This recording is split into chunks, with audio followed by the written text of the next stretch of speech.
Hello everyone, I am Siddharth Shankar Rai, PhD scholar in structural engineering. आज हम shear force bending moment के हमारे जो सीरीज चल रहा था उसमें नेक्स्ट स्टेप में जाएंगे। ये एक आप देख सकते हो डायग्राम में एक ओवरहैंगिंग बीम है जो कि बोथ साइड को ओवरहैंग होके दिया गया है। तो चलिए जो भी कन्फ्यूजन हमारा इस ओवरहैंगिंग बीम में है आज हम उसको क्लियर कर लेते हैं।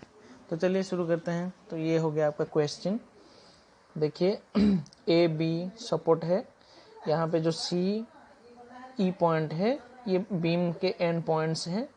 यहाँ पे ओवरहैंगिंग पोर्शन हो गया ये, यहाँ से यहाँ, फिर यहाँ से यहाँ, ये पोर्शन जो है वो ओवरहैंगिंग पोर्शन हो गया ये, ठीक है। 10 किलो न्यूटन लोड लग रहा है सी पॉइंट पे, मतलब लेफ्ट एंड पॉइंट में। फिर जो ओवरहैंग पोर्शन है उसका एंड पॉइंट में, फिर राइट साइड में जो ओवरहैंग पोर्शन है उसका एंड पॉइंट में कोई लोड नहीं लग रहा है, बीच में लग रहा है 0.5 मीटर में, ठीक है। ये हो गया 1 मीटर, तो इसके ठीक बीच में लग रहा है पॉइंट डी में 15 किलो न्यूटन का लोड। और ये जो ए से बी के पॉइंट में, जो ए बी पॉइंट है इसके बीच में 5 किलो न्यूटन पर मीटर का यूडीएल लग रहा है, ठीक है। यहाँ पे 3 मीटर हो गया स्पैन।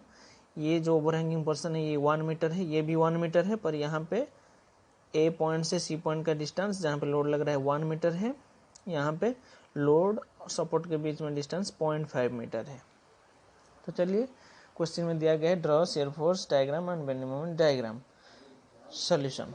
तो अगर आप मेरे चैनल में पहले आए हो, अगर नए हो तो प्लीज़ इसको सब्सक्राइब कर दो। फिर अपने जो पहले वाले वीडियोस है शेयर फोर्स बेंडिंग मोमेंट के जो डायग्राम के बारे में मैंने एक्सप्लेन किया है, basic of shear force diagram bending moment diagram है, उस वीडियोस को आप पहले देख लो, फिर यहाँ पे आओगे तो आप अच्छे से समझ लो। तो फिर तो चलिए आगे बढ़ते हैं। पहला स्टेप हमारा हो गया फाइंड द सपोर्ट रिएक्शंस। सो कैसे करते हैं, पहले हम इक्विलिब्रियम इक्वेशन डालते हैं। हमारे इक्वेशन कंडीशन 3 होते हैं, summation of vertical force 0, moment 0, horizontal force 0। इनमें से हमें 2 का यूज करना है क्योंकि unknown reaction at A reaction at B, यहाँ पे अननोन है, 2 अननोन है, so we need 2 equations, 2 unknowns 2 equations, so we can found. यहाँ पे हॉरिजॉन्टल फोर्स नहीं है इसलिए मैंने इसको 0 ले लिया, मतलब इसको कंसिडर नहीं किया है।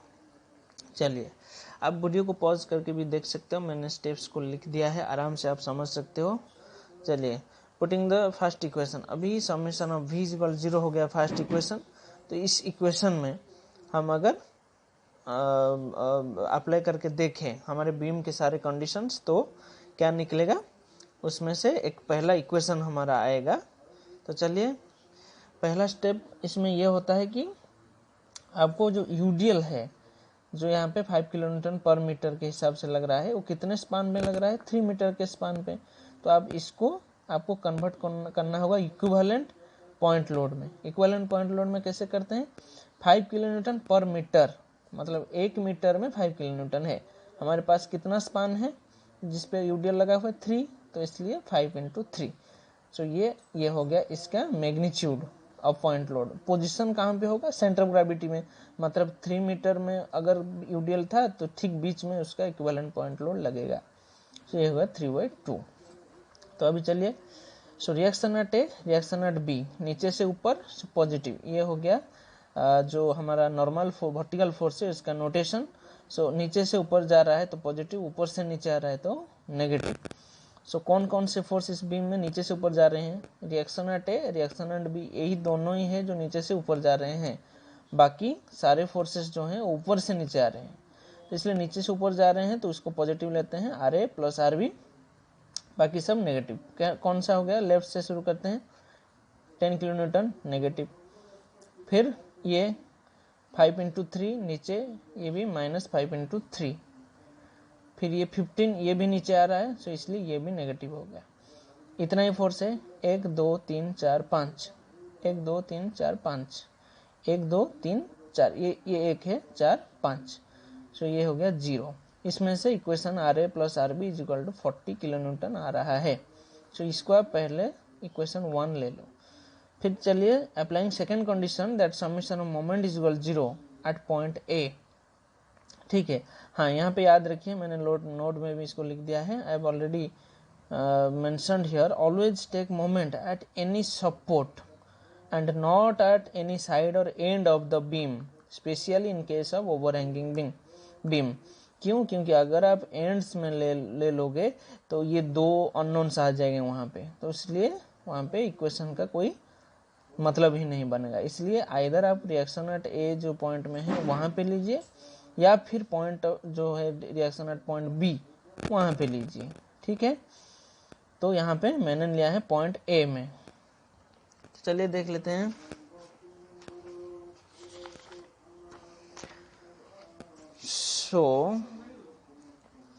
सो पॉइंट हमने ए में लिया है। ठीक है, ये हो गया डायग्राम। मैंने एक बार फिर आपके लिए ये ड्रॉ कर दिया है। तो ये जो बीम हो गया, अभी इस बीम पे आपका सब लोडिंग कंडीशन मैंने दोबारा से लिख दिया है, ताकि हमें बार बार पलट के पेज ना लिखना पड़े। पर आप एग्जाम में ऐसा मत कीजिएगा, एक ही बीम ड्रॉ कीजिएगा सही से, फिर उसी को देख देख के कीजिएगा, वरना टाइम लॉस होगा। दोबारा से इसको ड्रॉ करने में टाइम लगता है। ठीक है, चलिए अभी summation of moment at A is equal 0 हो गया। तो समीशन ऑफ मोमेंट एट ए जो 0 हो रहा है, सो कैसे करेंगे मोमेंट एट ए। चलिए यहाँ पे हमने कंसीडर किया, याद रखिएगा। पहले ये मोमेंट आएगा, यहाँ पे एक है, ठीक है, क्योंकि यहाँ पे लीवर आर्म है। तो यहाँ पे आपका हो गया 10। सो ये जो 10 हो गया, 10 क्या होगा, यहाँ पे देखिए साइन कन्वेंशन मैंने यहाँ पे ड्रॉ किया हुआ है इसका, ये रहा clockwise positive, counter clockwise negative. पहले भी मैंने सारे वीडियो में ये ड्रॉ किया है, आप देख लीजिए। सो ये कौन सा मोमेंट देगा, देखिए ये काउंटर क्लॉकवाइज देगा, क्योंकि अगर मैं इस पॉइंट को फिक्स करके पकड़ लिया तो ये ऐसे घूमेगा इस डायरेक्शन में। So this is the counter clockwise direction. So negative 10 into lever arm is 1 plus, फिर कौन सा है, ये जो इक्विवेलेंट वाला लोड है यहाँ पे, ये देगा। ये क्या देगा, ये काउंटर क्लॉकवाइज देगा, नहीं देगा, ये क्लॉकवाइज वाला देगा, क्योंकि ये पॉइंट हो गया ऐसे घूमेगा। So 5 into 3 is force, amount of force, measurement of force और magnitude of force into the lever arm. Lever arm हो गया इतना 3/2 यानी 1.5। फिर ये वाला force reaction at B, so it will again give counter clockwise. So इसका direction ऐसे होगा, सो काउंटर क्लॉकवाइज होगा। So minus reaction at B into lever arm is 3, distance between the point of consideration and the force. फिर ये हो गया 15, ये clockwise देगा, इस डायरेक्शन में इसका होगा। तो इसलिए पॉजिटिव 15 इंटू लीवर आर्म, यहाँ से यहाँ ए से डी के पॉइंट में डिस्टेंस कितना है, 3 प्लस 0.5, 3.5। तो इतना ही है, इज इक्वल टू 0। इसमें से आप ये आर बी निकाल लीजिएगा। ठीक है, ये कैलकुलेशन मैंने कर दिया है, कहीं पे अगर गलत में हूँ तो मुझे कमेंट करके ज़रूर बताइएगा। सो ये रहा आपका कैलकुलेशन, कर लीजिएगा। ये 21.67 निकलेगा रिएक्शन एट बी। इसको हम इक्वेशन जो पहले हमने इक्वेशन निकाला था summation of point this vertical forces 0 में, इक्वेशन नंबर 1 यहाँ पे डालोगे तो यहाँ से आर बी निकल जाएगा। सो ये R A and R B, आपका R A and R B ये हो गया। ठीक है, इक्वेशन में डालने के बाद आपका आर बी तो इससे निकल गया, अब जब उसमें डाल दोगे तो आर ए निकल जाएगा। तो स्टेप 2 में क्या करते हैं हम, शियर फोर्स। तो ये हो गया इसका साइन कन्वेंशन, देख लीजिए। हमारा पहले वाला फंडा जो था हाथ वाला, लेफ्ट में अगर मेरा हाथ है, पाम का फेस जिस हो रहा है, फोर्स कहाँ जा रहा है मुझे देखना है। ऊपर जा रहा है तो नेगेटिव, नीचे आ रहा है तो पॉजिटिव। ये रहा मेरा हाथ ही मेरा सेक्शन, या फिर जो भी पॉइंट में जहाँ पे भी ले रहा हूँ वो होता है। ठीक है, अभी अगर राइट में मैंने हाथ रखा, देखिए फोर्स अगर नीचे आ रहा है तो नेगेटिव, ऊपर जा रहा है तो पॉजिटिव। यही होता है सिंपल सा फंडा। So left of C, point C में लेफ्ट कोई है ही नहीं, क्योंकि यहाँ पे तो एंड हो रहा है, तो इसलिए मैंने डैश लिखा है। राइट ऑफ सी में क्या होता है, देखिए मैंने यहाँ पे हाथ रखा, अभी कौन सा फोर्स दिख रहा है, 10, जो कि नीचे आ रहा है। साइन कन्वेंशन के हिसाब से क्या होना चाहिए, राइट साइड नीचे आ रहा है, मतलब माइनस, सो -10। वैसे ही आप कर लीजिए लेफ्ट ऑफ ए में क्या आएगा। देखिए यहाँ पे थोड़ा ज़्यादा है तो इसलिए चलिए मैं बता देता हूँ। लेफ्ट ऑफ ए में मैंने हाथ रखा, कौन कौन से फोर्स दिख रहे हैं। ये रिएक्शन एट ए ऊपर जा रहा है, मतलब ये तो नेगेटिव हो जाएगा। फिर यहाँ पे जो इक्विवेलेंट लोड है ये नीचे आ रहा है पॉजिटिव। यहाँ पे रिएक्शन एट बी है नेगेटिव, फिर ये है नीचे आ रहा है पॉजिटिव। ये सब साइन कन्वेंशन के हिसाब से है, बस इसको आप डाल दीजिए यहाँ पे। Minus A 5 × 3 positive minus R B plus 15 वाला जो लोड है, ठीक है। इसको आप कैलकुलेट कर लोगे तो ये यही निकलता है, ठीक है।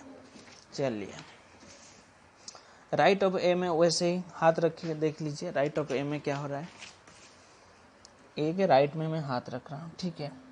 तो दो ही फोर्स दिख रहे हैं, एक नीचे आ रहा है एक ऊपर जा रहा है। सो एक होगा पॉजिटिव दूसरा होगा नेगेटिव। कौन सा होगा पॉजिटिव?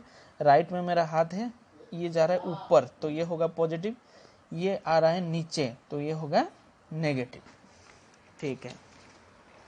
तो उसी के हिसाब से ये रिजल्ट आता है, ठीक है। फिर वैसे ही आप हाथ रख के देख लो लेफ्ट ऑफ बी में क्या हो रहा है। राइट ऑफ बी में मैंने सब कुछ यहाँ पे लिख दिया है, तो आराम से आप कैलकुलेटर का यूज करके कैलकुलेट कर लेना, ठीक है। अभी यहाँ पे देखिए थोड़ा मैं बता देता हूँ। लेफ्ट ऑफ डी में देखिए क्या हो रहा है।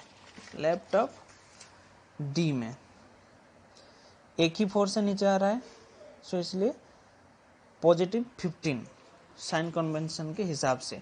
राइट ऑफ डी में क्या होगा? राइट ऑफ डी में क्या होगा आपका 0 आ रहा है। देखिए कैसे आ रहा है, ये हो गया राइट ऑफ डी। कितने सारे फोर्स दिख रहे हैं, चलिए कंसीडर करते हैं। अब एक बात समझ लो, समेशन ऑफ भी इज इक्वल टू 0 ही होता है, तो अगर सारे ही फोर्स यहाँ पे दिख रहे हैं तो वो 0 ही हो जाएगा भाई, इसमें कोई कैलकुलेशन करने की बात है नहीं असल में, ठीक है। और चलिए फिर भी देख लेते हैं। राइट में मेरा सेक्शन है, तो जितना भी ऊपर जाएगा फोर्स वो सब पॉजिटिव होगा, नीचे आएगा तो नेगेटिव होगा। Reaction at A reaction at B ये हो जाएगा पॉजिटिव, बाकी 10 ये जो 5 × 3 एंड 15 ये सब हो जाएगा नेगेटिव। तो यहाँ पे डाल लो भाई, कोई दिक्कत नहीं है। देख लेते हैं क्या हो रहा है। यहाँ पे सब डालने के बाद 0 ही आएगा, ठीक है। लेफ्ट ऑफ ई जो एंड वाला पॉइंट है उसमें तो कोई लोड नहीं लग रहा है, तो इसलिए 0 होगा। राइट ऑफ ई में बीम एक्सटेंशन है ही नहीं, इसलिए डैश। तो चलिए ये तो शियर फोर्स हो गया। अभी हम स्टेप 3 में चलते हैं, जहाँ पे हम बेंडिंग मोमेंट कैलकुलेट करेंगे। सो मैंने वापस बीम ड्रॉ किया है, आप मत कीजिएगा, आप अपने ही बीम से कीजिएगा अपने नोट्स में, ठीक है, कॉपी में। यहाँ पे सी एंड ई जो हो गए ये दोनों फ्री पॉइंट हैं, तो ये 0 होगा मोमेंट, इसमें कोई सोचने वाली बात है नहीं। तो बचा जो है वो है ए बी एंड डी, यही 3 पॉइंट बचे हैं। तो चलिए शुरू करते हैं। पॉइंट ए में कितना होगा? Either we have to consider left और right to the point. So हमें लेफ्ट लेना या फिर राइट लेने से मुझे ज़्यादा फोर्स कंसीडर करना पड़ेगा, इसलिए मैं लेफ्ट ले लेता हूँ, ठीक है। यहाँ पे साइन कन्वेंशन है सैगिंग पॉजिटिव, हॉगिंग जो है वो नेगेटिव होता है। मतलब बीम अगर जो मोमेंट है अगर इस टाइप का मुड़ेगा तो आपका पॉजिटिव होगा, अगर मोमेंट इस टाइप का हो रहा है मतलब बीम को अगर ऐसे घुमा रहा है तो ये हो जाएगा हॉगिंग, साइन हो जाएगा नेगेटिव। सो यहाँ पे तो ये वही हो रहा है। देखिए ये जो है ये बीम को इस टाइप का बेंड करेगा, मतलब ये ऐसे हो रहा है, देखिए ये इस टाइप का, मतलब ये hogging, so negative. Force into lever arm, ये भी तो मोमेंट ही है ना, सो इतना। पॉइंट बी में हम क्या करेंगे? लेफ्ट साइड को कंसीडर नहीं करेंगे क्योंकि यहाँ पे ज़्यादा है फोर्स, राइट साइड को कंसीडर कर लेते हैं, एक ही फोर्स आएगा। तो राइट साइड को अगर हम कंसीडर करें तो क्या होता है 15 × लीवर आर्म इसका 0.5 हो रहा है। तो इसका साइन क्या होगा? ये भी भाई वही है, बीम को इस टाइप का बेंड दे रहा है, इसलिए ये भी नेगेटिव ही होगा। इसका मेजरमेंट हो गया ये मैग्नीट्यूड, ठीक है। अभी हो गया ये दो ए बी पॉइंट चला गया, अभी डी पॉइंट रहा। चलिए डी पॉइंट में क्या होगा? देखिए either I have to consider this side और दिस साइड। मैं यहाँ पे ही कंसीडर कर लेता हूँ क्योंकि कोई लोड नहीं आएगा, मेरे तो 0 ही निकल जाएगा। आप पर आपके लिए एक टैक्स ये है कि आप लेफ्ट साइड कंसिडर करके देखो क्या आंसर आ रहा है, मुझे कमेंट करके बताना, ठीक है। 0 ही आएगा। अभी हमारा लास्ट स्टेप जो है वो है उस डायग्राम को ड्रॉ करने का, ठीक है। ऐसे यहाँ पे आपको भी आपके कॉपी में और ये वाला बीम तो ड्रॉ करना ही होगा, मतलब जो भी इनिशियली आपको क्वेश्चन में दिया गया है। फिर आपको ईच क्रिटिकल पॉइंट से वर्टिकल लाइंस ड्रॉ करना है। ये हो गया ए, ये हो गया बी, ये हो गया सी, ये हो गया डी, ये हो गया ई। ये सब क्रिटिकल पॉइंट्स हैं, मतलब जहाँ पे भी आपको लगता है हाँ यहाँ पे कुछ गड़बड़ी हो सकता है, इसलिए मैं यहाँ पे एक पॉइंट ले रहा हूँ, ठीक है। चलिए पहले ड्रॉ करते हैं शियर फोर्स डायग्राम। तो इसमें क्या होता है देखिए, ये पहले रेफरेंस लाइन लेना पड़ता है। रेफरेंस लाइन ले गए, पॉइंट सी में हमारा कितना शियर फोर्स निकला था। देखिए पॉइंट सी में लेफ्ट में कुछ नहीं था, राइट में था -10 शियर फोर्स। सो मतलब यहाँ पे नीचे आएगा, माइनस का मतलब है नीचे। सो ये आ गया यहाँ से -10, मान लीजिए 10 नेगेटिव, ठीक है। फिर पॉइंट ए में चलते हैं। पॉइंट ए के लेफ्ट में कितना है -10, राइट में कितना है 8.33 प्लस 8.33। सो ये यहाँ पे -10 आएगा। लेफ्ट में हमें पहले जाना है, फिर राइट में, फिर आएगा +8 पॉइंट, मतलब ये ऊपर चला जाएगा इस रेफरेंस लाइन के। सो ये हो गया 8.33, ठीक है। फिर पॉइंट बी आता है। So left of point B में आता है -6.67 and right of point B में आता है +15। सो ये माइनस था ना, पहले माइनस रहेगा, तो चलिए ये हो गया माइनस। इसके रेशियो के हिसाब से देखिए ये 8.33 इधर इतना है, मतलब यहाँ 6 उससे थोड़ा कम होना चाहिए, तो 6.67। फिर होता है 15। सो यहाँ ये 10 है इतना, मतलब 15, ये ऊपर को थोड़ा इससे ज़्यादा लेना है, ठीक है। ये हो गया 15। फिर आता है हमारा पॉइंट डी। पॉइंट डी के आपके लेफ्ट में कितना है 15, राइट में है 0। सो यहाँ पे इसके सेम ही रहेगा, ये 15, ये हो गया 0, ठीक है। पॉइंट ई में कुछ नहीं है, पॉइंट ई में 0 ही है। तो इसको ज्वाइन कर लीजिए। पहले ये हो गया, फिर ये हो गया स्ट्रेट लाइन लेफ्ट, फिर हमें राइट को जाना है, इससे ऊपर गया यहाँ पे। फिर यहाँ से याद रखिए लेफ्ट वाला ये था। सो आप यहाँ से यहाँ मत जोड़ दीजिएगा, ये गलत हो जाएगा। सो पहले हमें लेफ्ट को आना है, फिर राइट को। सो लेफ्ट को, ये हो गया इंक्लाइन लाइन, फिर यहाँ से लेफ्ट सॉरी राइट, ये लेफ्ट से राइट, फिर ऐसे जाएंगे, ठीक है। ये हो गया।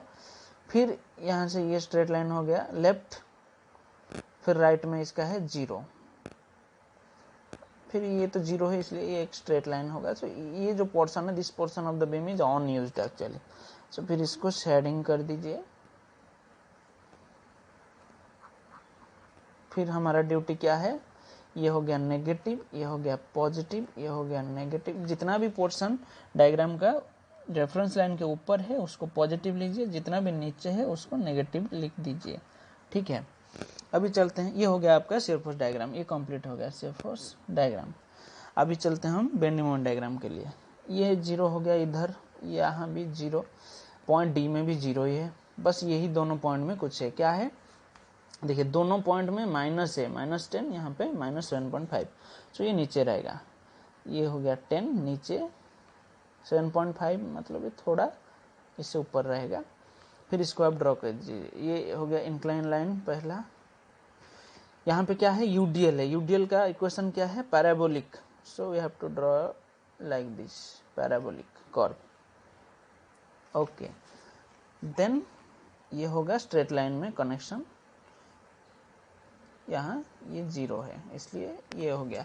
So this portion of the overhanging beam is unused actually, okay. So just draw this diagram, okay. Then this is negative because this is below the reference line. So ये हो गया आपका बेंडिंग मोमेंट डायग्राम, ठीक है। आशा करता हूँ video अच्छा लगा होगा। Bending moment shear force diagram for overhanging beam आपका क्लियर हो चुका होगा। ठीक है, थैंक यू।